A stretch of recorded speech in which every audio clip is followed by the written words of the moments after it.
Hello, আসসালামু আলাইকুম। আজকে কথা বলবো প্রোডাক্ট মার্কেট ফিট নিয়ে।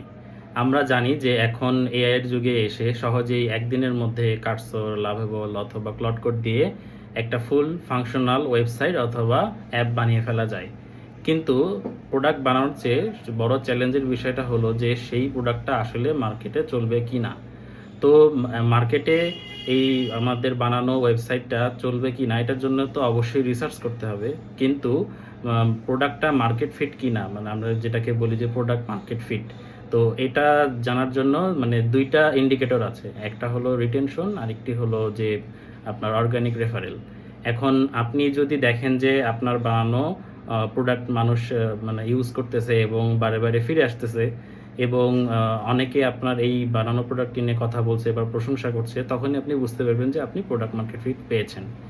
এখন আপনার যদি এরকম কোনো সাইড প্রজেক্ট থেকে থাকে যেটা আপনি ধরেন যেরকম বানিয়ে ফেলেছেন কিন্তু মার্কেটিং করবেন কিভাবে এটা বুঝতে পারছেন না, তো আপনি চাইলে কমেন্টে জানাতে পারেন অথবা আমাকে মেসেজেও নক করতে পারেন।